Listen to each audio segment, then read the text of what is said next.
উচ্চ মাধ্যমিক সার্টিফিকেট বা সমমান পরীক্ষায় উত্তীর্ণ হতে হবে, কম্পিউটার চালানোর প্রান্তিক সহায়তা হতে হবে। 10 নম্বর হলো গাড়ি চালক, এখানে 10 জনকে নিয়োগ দেওয়া হবে।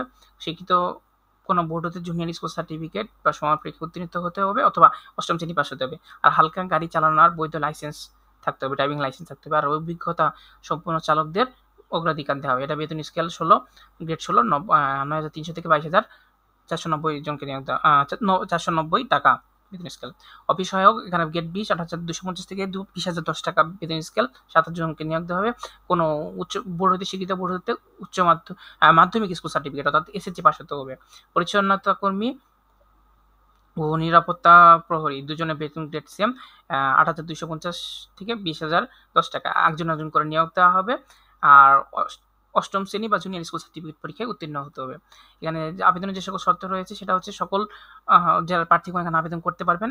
আর এই অধিদপ্তরে 17 ফাল্গুন 1829 বঙ্গাব্দ বা 3 মার্চ 2023 খ্রিস্টাব্দ সালমানক রঙে জারিকৃত নিয়োগ বিজ্ঞপ্তিতে 7, 8, 9 নং ক্রমিকের পদে যে সকল প্রার্থীরা ইতিপূর্বে আবেদন করেছেন তাদের নতুন করে আবেদন করার প্রয়োজন নেই।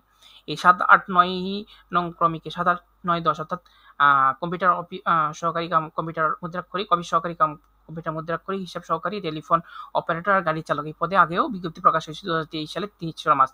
তো যারা ইতিপূর্বে ওই পোস্টে বা ওই সময় যে আবেদনের সার্কুলার এসেছে ওখানে আবেদন করেছেন তাদের নতুন করে আবেদন করার প্রয়োজন নেই। এক্ষেত্রে সরকারের প্রচলিত কোটা সংক্রান্ত বিধিবিধান